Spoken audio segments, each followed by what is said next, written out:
3 weeks after the battle at the mining station, the Third Fleet arrived at the edge of Kryn territory. Vice Admiral Hyun stood on the bridge of his flagship, the carrier Vengeance, and looked at the tactical display.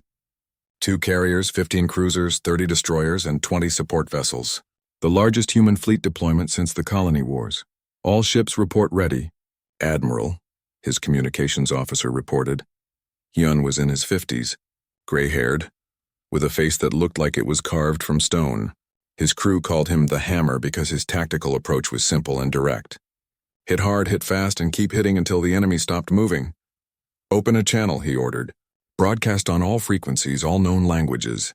When the channel opened, Hyun spoke in a voice that carried no emotion, no anger, just cold statement of fact.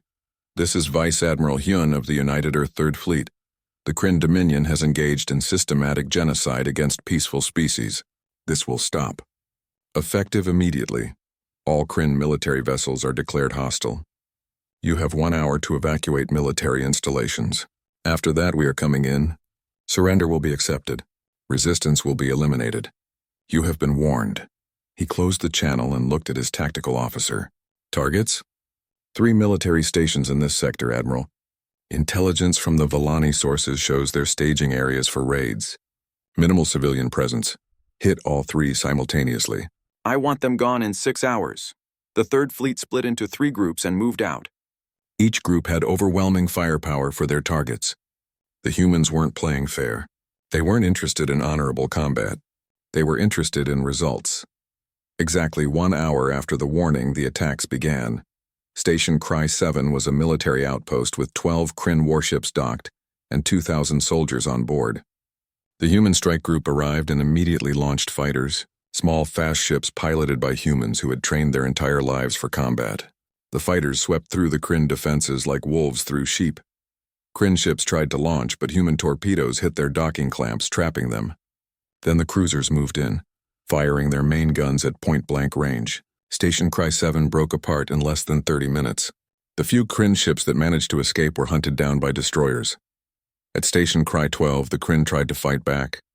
They had warning from Cry 7's final transmission and were ready. 8 warships formed a defensive line, and the station's weapons platforms powered up. It didn't matter. The human carrier Retribution launched all its fighters at once. 200 small craft overwhelmed the Kryn targeting systems. While the Kryn tried to track the fighters, human cruisers came in from above and below, firing from angles the Kryn hadn't defended.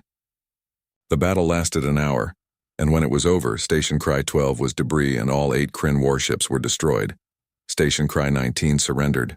The commander, seeing what happened to the other stations, knew they had no chance. Human Marines boarded and found prison facilities with over 300 captured aliens. The prisoners were liberated and the Kryn military personnel were taken into custody. In 6 hours, the Third Fleet had crippled Kryn military presence in the entire sector. Human casualties were minimal. 3 fighters lost, 1 destroyer with moderate damage, 47 personnel injured, none killed. Vice Admiral Hyun looked at the reports and nodded. Good. Compile all combat data and send it to the other Kryn bases. Let them see what happens when they fight us. Then plot a course for the next sector. We're not stopping. For 2 weeks, the Third Fleet moved through Kryn territory like a storm. Base after base fell. Ships that resisted were destroyed. Ships that surrendered were allowed to leave, but only after all prisoners were freed. Occupied worlds were liberated. Refugee camps were established. The Kryn High Command, watching from their fortress world Kryval, realized they were in serious trouble. 1 human fleet was systematically dismantling their entire military structure. They called emergency councils, debated strategy, and finally decided on a desperate plan. If they couldn't stop the human fleet directly, they would make the humans defensive. They would attack a human world. New Busan was a farming colony on the edge of human space. 400,000 people lived there, mostly families who wanted a quiet life away from Earth's crowded cities. They grew crops, raised animals, and enjoyed the peace. They had a small defense force, 3 patrol boats and 200 Marines. Commander Yoonji was the ranking military officer on New Busan. She was 32 years old and had been stationed there for 3 years. It was supposed to be an easy posting. Nothing ever happened at New Busan. That changed when her sensors picked up 50 Kryn ships entering the system. "Get me a count," she said, her voice steady despite the fear in her stomach. 53 vessels confirmed, her sensor officer reported. "Mix of warships and converted civilian transports. They're carrying troops, Commander. A lot of troops." Yunji looked at the tactical display. 53 ships against her 3 patrol boats. There was no way to win this fight. But that didn't mean she wouldn't try. Sound the evacuation alarm. Get everyone to the underground shelters. Contact the 3rd Fleet and tell them we're under attack. And get me all available personnel armed and ready. Commander, the 3rd Fleet is 6 days away at maximum burn. Then we hold for 6 days. Yunji stood up. Prepare to engage. We're going to make them pay for every meter of ground. The 3 patrol boats launched and immediately opened fire on the approaching Kryn fleet. They were tiny compared to the Kryn warships, but they were fast and their crews were skilled. They darted in, fired missiles, and retreated before the Kryn could respond effectively. They managed to destroy 2 Kryn transports before the warships overwhelmed them. All 3 patrol boats were destroyed within an hour of the battle starting. But they had bought time for the civilians to reach the shelters. The Kryn ships landed troops in 6 locations around the main settlement. Thousands of Kryn soldiers poured out expecting easy victory. Instead, they found prepared humans with weapons and a willingness to use them. Sergeant Sangwoo, the senior Marine, had organized the defense. 200 Marines and 3,000 armed civilians. They didn't have military weapons for everyone, so they improvised. Farming equipment became weapons. Fertilizer became explosives. Tractors became armored vehicles. The Kryn attacked the main settlement and walked into a trap. The streets were mined. Buildings were rigged to collapse. Every corner had armed humans waiting. The Kryn had never fought an enemy that refused to give up. Young Jinwoo, only 18 years old, was supposed to be studying engineering. Instead, he found himself controlling a massive farming drone. He loaded it with fuel tanks and flew it directly into a Kryn troop formation. The explosion killed 20 Kryn soldiers and destroyed 2 of their vehicles. Dr. Nari set up an emergency hospital in the cave system beneath the settlement. She had been a civilian doctor, treating colds and broken bones. Now she was performing battlefield surgery by flashlight while explosions shook the walls. For 6 days the colonists held. They fought from buildings until the buildings collapsed, then fought from the rubble. They ambushed patrols. They poisoned water sources. They used every dirty trick humanity had learned in thousands of years of warfare. The Kryn kept pushing, but their casualties mounted. They had expected to conquer the colony in hours. Instead, days passed and they were still fighting street by street. On day 6, Sergeant Sangwoo stood in what was left of the command center. He had 80 Marines left out of 200. Civilian casualties were in the thousands. The Kryn were preparing a final assault that would overwhelm their positions. "It's been an honor," he told his remaining troops. "When they break through, fall back to the caves. Protect the civilians as long as you can." Then the sky lit up. The 3rd Fleet had arrived. Vice Admiral Hyun had pushed his ships beyond their limits to get there. When his sensors showed what was happening on New Busan, his face showed no expression. But everyone on his bridge knew what he was thinking. "All ships," he said quietly. "Weapons free. No prisoners. Kill them all." The 3rd Fleet dropped out of FTL directly over New Busan. Fighters launched immediately, screaming down through the atmosphere. The Kryn ships tried to retreat to orbit, but they were too late. Human warships tore through them like paper. In orbit, 53 Kryn vessels faced the full might of the 3rd Fleet. It wasn't a battle. It was an execution. In less than an hour, every Kryn ship was destroyed. Debris rained down on New Busan's oceans. On the ground, the Kryn troops suddenly found themselves cut off from orbital support and surrounded by angry humans. Fresh Marine battalions landed and began systematically eliminating every Kryn soldier. No mercy was given. No surrender was accepted for the ground forces. By nightfall, New Busan was secure. The colonists emerged from the shelters to find their settlement in ruins, but their enemy destroyed. They had lost 12,000 people, but they had survived. Vice Admiral Hyun landed at the settlement and found Sergeant Sangwoo sitting on a piece of rubble, exhausted. "You held," Hyun said simply. "We're human," Sangwoo replied. "We don't know how to quit." Hyun looked at the destroyed settlement, at the tired defenders, at the civilians treating wounded. The video reached the Galactic Council within 6 hours of the battle. Someone at the mining station had recorded the entire thing and uploaded it to the Galactic network. Now 43 species representatives sat in their seats watching a single human destroyer eliminate 3 Kryn warships in 15 minutes. Council speaker. Velthar watched the footage for the 3rd time. He was Irini, a species that lived for 300 years. He had seen a lot in his lifetime, but never anything like this. The human ship moved like a predator, fast, precise, ruthless. When the Kryn tried to run, the humans hunted them down without mercy. "We need to discuss this," he said finally. The council chamber erupted in noise. Everyone was talking at once. Some were excited, some were afraid, and some were confused. "Order," Velthar called. "One at a time, please." Council member Yari, representing a species that had lost 2 colonies to the Kryn, stood up. "We should thank these humans immediately. They did what we couldn't do. They stood up to the Kryn. They also violated every first contact protocol," another member argued. "We don't know anything about humans. They could be just as dangerous as the Kryn." "Did you watch the same video I did?" Yari shot back. "They were responding to a distress call. They saved civilians. They didn't attack anyone except the Kryn." Council member Thalvin, an older diplomat known for his caution, raised his hand. "May I present some information? Our intelligence division has compiled a report on humanity." Velthar nodded. "Please proceed." A young analyst named Surya stepped forward, looking nervous. She activated a holographic display that showed Earth rotating slowly. "This is Earth, the human homeworld. It's classified as a Class 12 death world." She paused. "The classification scale only goes to 10. We had to create a new category for Earth." Shocked murmurs ran through the council.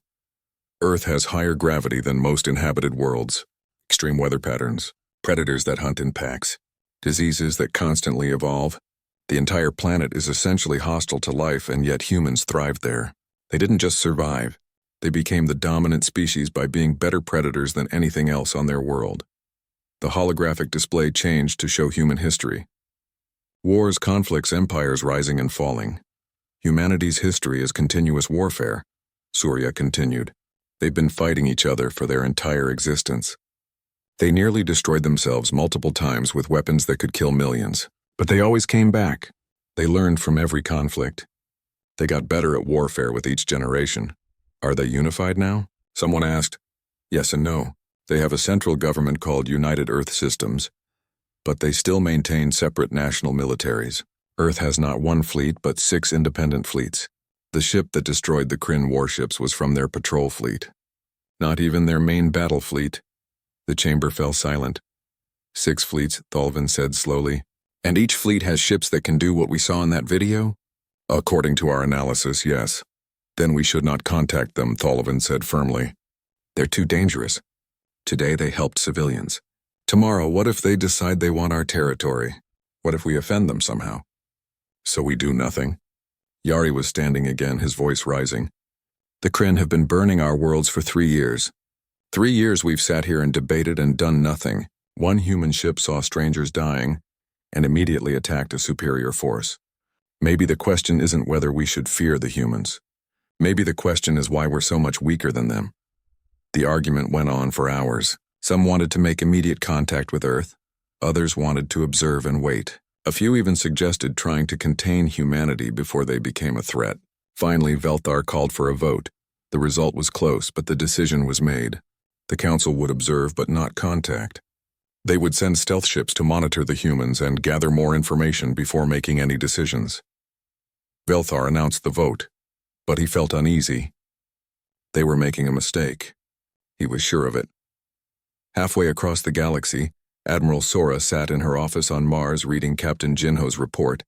She was the highest-ranking officer in the United Earth Navy, a position she had earned through 40 years of service.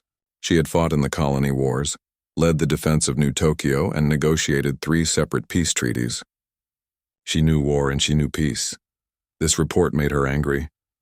"The Kryn are running an extermination campaign," she said to her staff officers. "They're not just raiding. They're systematically wiping out peaceful species. And from what our analysis shows, they've been doing it for years." "Captain Jinho requests permission to continue operations against Kryn targets," one officer said. "He's provided extensive intelligence from local sources. Just 1 destroyer." "Yes, Admiral." The Indomitable is ready and capable, but Jinho acknowledges he can't do this alone. He's requesting reinforcements. Admiral Sora looked at the star map showing Kryn territory. Dozens of bases. Hundreds of ships. Thousands of planets under their control or threat. What's Earth Command's official position? She asked. We haven't issued one yet. We're waiting for your recommendation. Sora stood up and walked to the window. She could see the lights of New Shanghai below. Millions of people living their lives in peace. She thought about the Villani crew of the Gentle Light, who had been doing the same thing before the Kryn killed them. My recommendation is simple, she said. We mobilize the Third Fleet immediately. Full battle deployment. The mission is to eliminate Kryn military capability and liberate occupied worlds. That's a major operation, Admiral. It could be seen as an act of war. The Kryn declared war when they killed civilians. We're just responding. Sora turned back to her staff. I want Vice Admiral Hyun in command. Tell him to bring everything he needs. This isn't a patrol mission. This is a war. Yes, Admiral.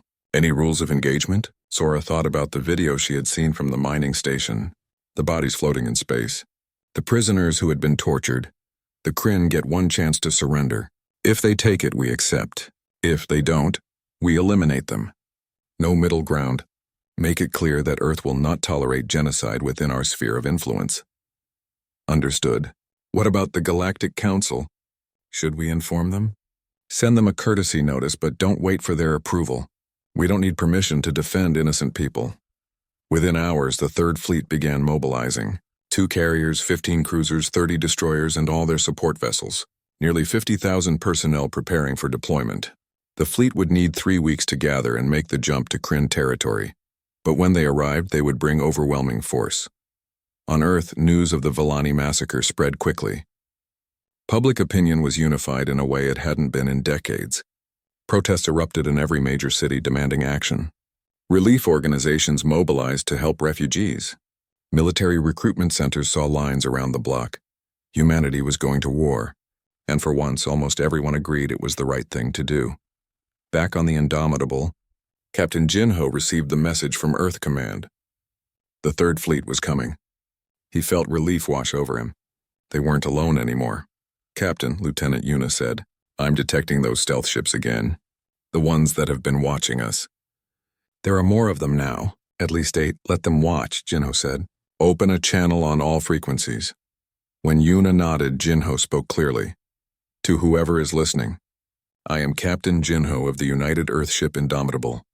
We responded to a distress call from civilians under attack. We will continue to respond to such calls. Earth is sending a fleet to deal with the Kryn threat. We're not looking for territory or tribute. We're not here to conquer. But we will not stand by and watch innocent people die. If you need help, ask. If you're committing atrocities, stop. That's all Earth wants. That's all we've ever wanted. He closed the channel. Think they heard? Commander Minji asked. They heard. Whether they'll listen is another question. Pivril, the Villani engineer, had been invited to the bridge. He stood there now watching the humans work. Your people are remarkable, he said quietly. The entire galaxy is afraid of the Kryn, but you're not. Jinho looked at him. We're afraid. Fear is natural. But fear doesn't mean you do nothing. Fear means you prepare, you plan, and then you act anyway. Where does that courage come from? Earth, Jinho said simply. Our planet tried to kill us for millions of years. Everything there wanted us dead. The weather, the animals, the diseases. We survived by being tougher and more stubborn than anything else. That's what we are. Survivors. And survivors don't abandon each other. Sergeant Deho checked his rifle one more time before boarding the assault shuttle. Around him, 60 Marines did the same. They had trained for boarding actions dozens of times, but this was different. This was real. They were going into a Kryn warship, and everyone knew the Kryn didn't take prisoners. They just killed. Listen up, Deho said, his voice calm and steady. The Kryn cruiser is disabled but still has life support. Intelligence says there might be prisoner holding cells in the lower decks. Our mission is to secure those prisoners and neutralize any Kryn resistance. The Kryn are bigger than us and heavily armored. Don't try to fight them hand to hand. Use your training, stay together, and remember what they did to those Villani civilians. The Marines nodded. Their faces were hard. Several of them had seen the bodies floating in space when they arrived. Bodies of people who had been hurt before they died. Tortured. The Marines weren't angry. Anger made you sloppy. They were cold and focused, which was much more dangerous. The assault shuttle detached from the Indomitable and flew across the gap to the crippled Kryn cruiser. The ship drifted in space, dark and quiet. Its engines were destroyed, but sensors showed life signs inside. Lots of them.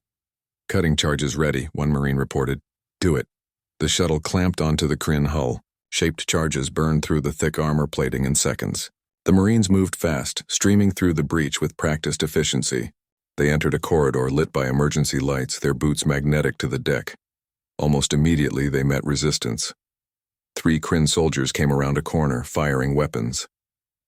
The Kryn were huge, over 2 meters tall, covered in thick natural armor. Their weapons were crude but powerful. Energy bolts burned through the air. The Marines scattered and returned fire. Human weapons cracked in the confined space. The first Kryn went down with 3 rounds in its chest. The armor held for the first shot but cracked on the second and broke on the third.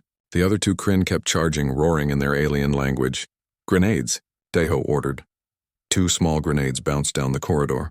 The Kryn tried to retreat but weren't fast enough. The explosions in the confined space were devastating. When the smoke cleared, all 3 Kryn were down. Move up. Stay tight, Deho commanded. The Marines advanced through the ship in 2 teams, covering each other. More Kryn appeared, but the humans were ready. Every intersection was cleared with grenades first. Every corner was checked. The Kryn fought hard, but they were used to fighting scared civilians, not trained soldiers. In one section, the Marines found a group of 10 Kryn trying to set up a defensive position. The humans didn't give them time. Flashbang grenades went in first, blinding and deafening the Kryn. Then the Marines stormed in, firing in controlled bursts. The engagement lasted less than a minute. "Sergeant, I've got something," one Marine called. A locked door, heavy, might be the holding cells. Deho moved up to look. The door was thick metal with a manual lock. He could hear something on the other side. Voices. Crying. Blow it. A small charge on the lock and the door swung open. Inside was a room full of prisoners.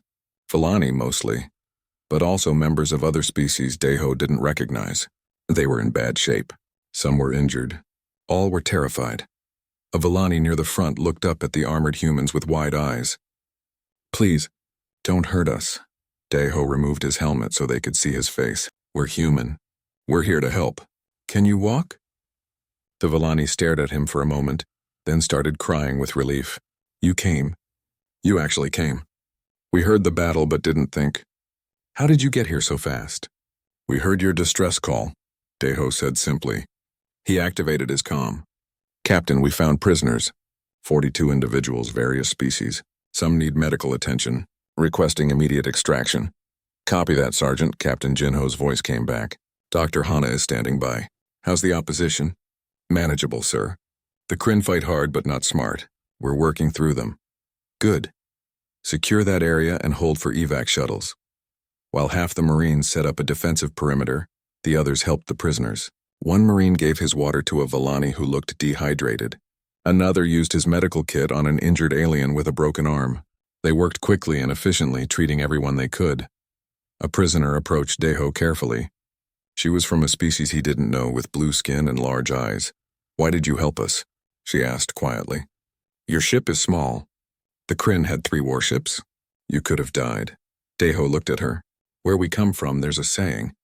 Evil wins when good people do nothing. We're not going to do nothing, but we're not your people. We're not even from your planet. Doesn't matter. You needed help. We could help. That's enough." Before the prisoner could respond, gunfire erupted from deeper in the ship. One of Deho's teams was in contact. "Sergeant, we've got heavy resistance.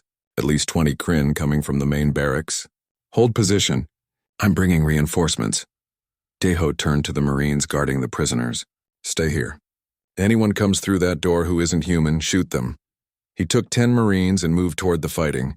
They found the other team pinned down in a large cargo bay.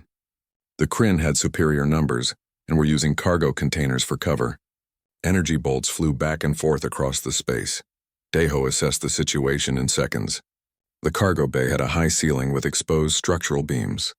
He signaled to his demo expert. "Can you drop those support beams?" The Marine looked up, calculating. "Yeah, but it'll probably cause a hull breach. Everyone's in suits. Do it." Small charges were placed on 3 key support beams while the other Marines kept the Kryn's heads down. When everything was ready, Deho gave the order. Fire in the hole. The charges detonated. The beams collapsed and part of the ceiling came down. Half the cargo bay vented into space. 5 Kryn were sucked out immediately. The others scrambled for safety, their formation broken. Now. Hit them! The Marines advanced, firing as they moved. Without cover and without coordination, the Kryn fell quickly. The last few tried to surrender, but the Marines had seen what the Kryn did to their prisoners. There was no mercy given. 30 minutes after boarding, the Kryn cruiser was secure. Every Kryn soldier aboard was dead. The prisoners were safe. The Marines had taken 0 casualties. Back on the Indomitable, Dr. Hanna worked frantically in the medical bay. 42 prisoners, many injured, some in critical condition. Her staff moved between beds, treating injuries, administering medicine, offering comfort. One Villani prisoner, an engineer named Pivril, asked to speak with Captain Jinho. When the captain arrived, Pivril grabbed his hand. Thank you. Thank you. We thought we were going to die. No one ever fights the Kryn. Everyone's too afraid. Jinho squeezed his hand gently. Are you from the Gentle Light? Pivril's face fell. Yes, I'm the only survivor from my ship. The others, the Kryn killed them all. I'm sorry we didn't get there sooner. No. Pivril shook his head firmly. You came. That's what matters. No one else would have. The entire galaxy knows about the Kryn and everyone just looks the other way. But you're human, yes? That's right. We need to talk. The Villani, we keep records. We know where all the Kryn bases are, where they patrol, where they keep prisoners. We've been documenting their crimes for years, hoping someone would eventually stop them. Pivril's eyes were intense. I can give you everything. Every target, every route, everything you need to hurt them. Jinho was quiet for a moment. Then he nodded. Give us everything you have. It's time someone made the Kryn pay for what they've done. Within hours, intelligence data flooded into the Indomitable systems, not just from Pivril, but from other sources. Word of the battle had spread across the region.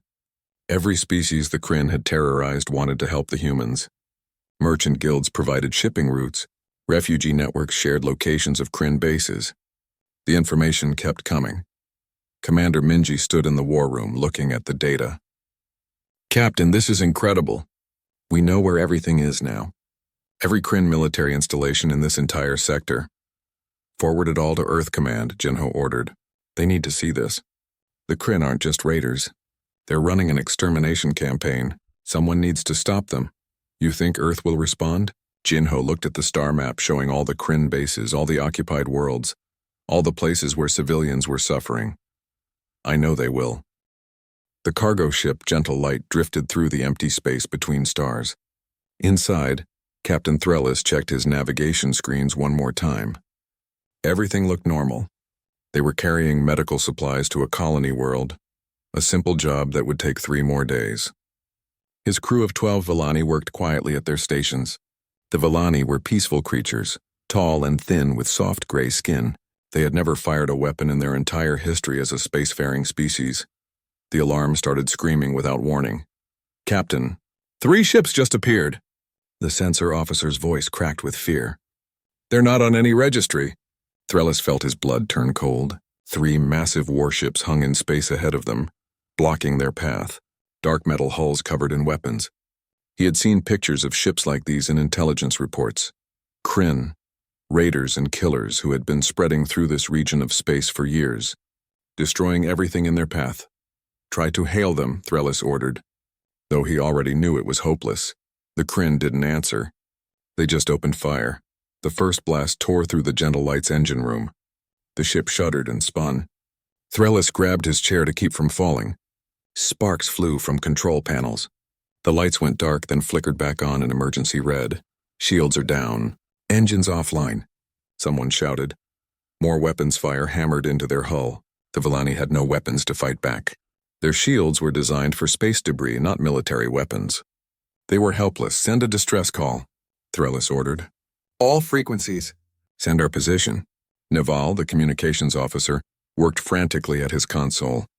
His fingers flew over the controls even as another blast shook the ship. Sending now, Captain. Broadcasting on all emergency channels. The hull breach alarms began to wail. Sections of the ship were losing atmosphere. Through the viewport, Threllis could see one of the Kryn warships moving closer. It was preparing to dock with them. They were coming aboard.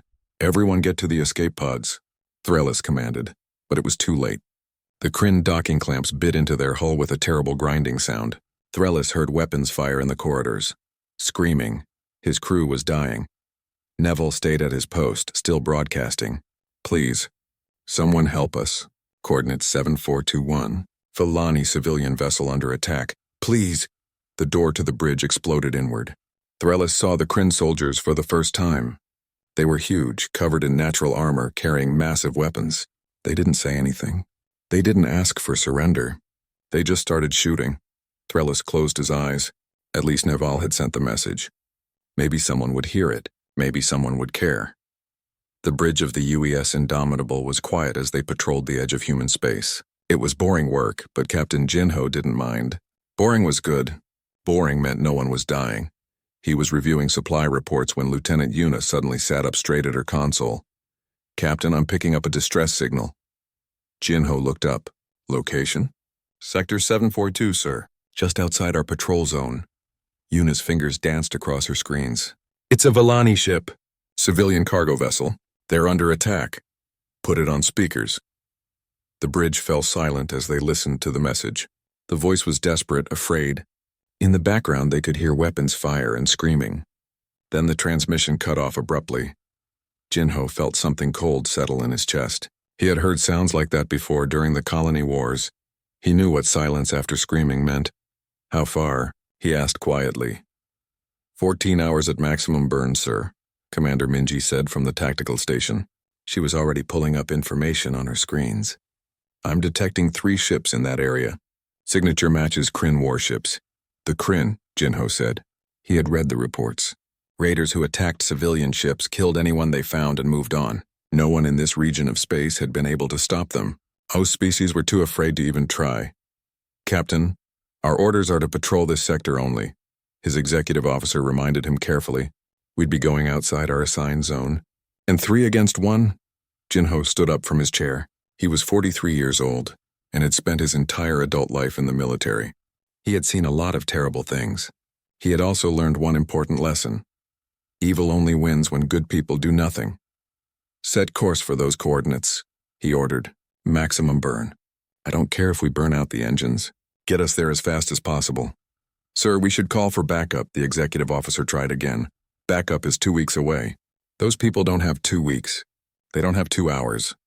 Jinho looked around at his bridge crew. I joined the military to protect people. All people, not just humans.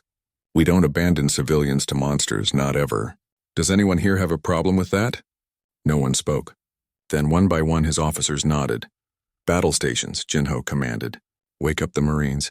Tell engineering I want everything they can give me, and someone get me all available intelligence on Kryn tactics and ship specifications. When we arrive, we're going in hot and fast. Commander Minji was already working, her face grim. 3 Kryn cruisers against our single destroyer. Bad odds, Captain. Jinho smiled, but there was no humor in it. Bad for them, maybe. They're used to victims. They're about to meet predators. Yuna, prepare a message to Fleet Command. Tell them we're engaging hostile forces and we'll report results. Include all data on the Kryn. Yes, sir. The Indomitable turned, its engines burning bright in the darkness of space. Inside, 340 humans prepared for battle. In the medical bay, Dr. Hana set up emergency equipment. In the armory, Sergeant Deho checked weapons and briefed his Marines. Throughout the ship, men and women moved with calm efficiency. They were afraid, but fear was an old friend. Their species had been dealing with fear since the first human picked up a rock to defend their family. The Kryn had made a mistake. They had killed innocent people within range of a human ship. Now the humans were coming, and they were bringing all the fury that 3 million years of evolution had given them. The hunt had begun. The Indomitable pushed through space faster than it was supposed to go. In the engine room, Chief Engineer Taeyang watched his instruments with growing concern. The temperature readings were in the red. The engines were screaming. But when the captain said maximum burn, you gave him maximum burn. How long until we arrive? Captain Jinho asked over the comm. 11 minutes, Captain, Taeyang replied. But I'm telling you right now we're going to need major repairs after this. Noted. Keep us moving. On the bridge, Jinho studied the tactical display. Commander Minji had pulled up everything they knew about Kryn warships. It wasn't much. The Kryn kept to themselves, only coming out to raid and kill. What they did know wasn't encouraging. Kryn cruisers are bigger than our destroyer, Minji said. Heavier armor, more weapons. Their tactics rely on overwhelming force. They hit hard and fast, usually against targets that can't fight back. What about their shields? Standard deflector technology. Nothing special? Minji looked at him. But 3 of them against us. Captain, even if we're better trained, the numbers aren't good. Jinho nodded slowly. What about their combat experience? That's the thing, sir. They've never fought a real military force.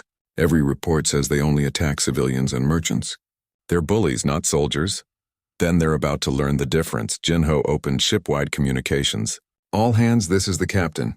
In 9 minutes, we're going to arrive at a massacre.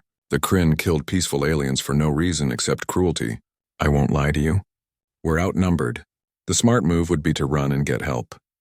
But by the time help arrives, more innocent people will die. So we're not running. We're going in and we're going to hurt them. Badly, the Kryn think they're predators.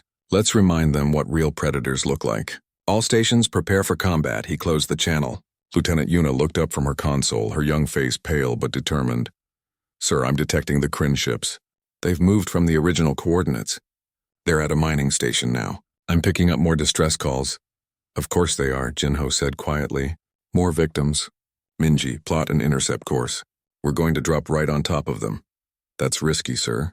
We'll be in the middle of their formation. Good. Harder for them to shoot at us without hitting each other.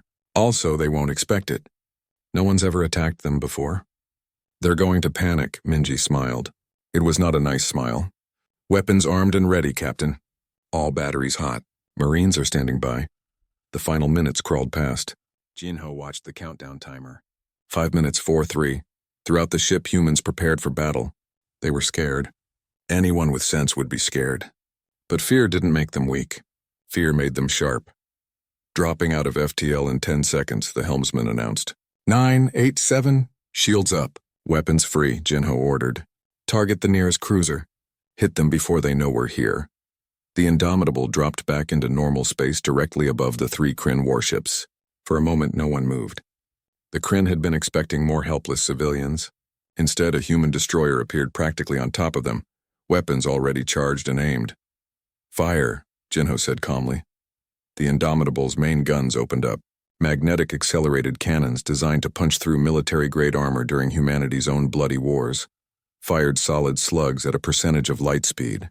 The rounds hit the nearest Kryn cruiser's shields and went straight through like they weren't even there. The cruiser's hull tore open. Atmosphere vented into space.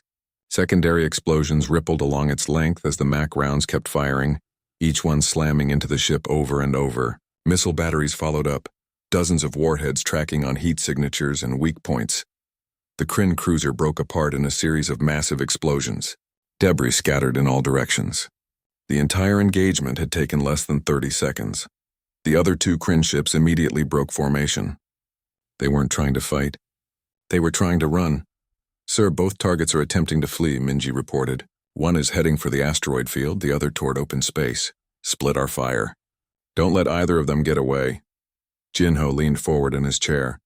Yuna, broadcast on all frequencies. Tell any civilians at the mining station to take cover. Tell the Kryn ships to surrender or be destroyed. Yuna sent the message. The only response from the Kryn was silence. Their choice, Jinho said. Take them down. The Indomitable pivoted, its maneuvering thrusters firing. The ship might be smaller than the Kryn cruisers, but it was faster and more agile. The human destroyer chased down its prey like a wolf after deer. The Kryn ship heading for open space fired back desperately. Energy weapons splashed against the Indomitable's shields. The shields flickered but held. Human shield technology had been developed through decades of war.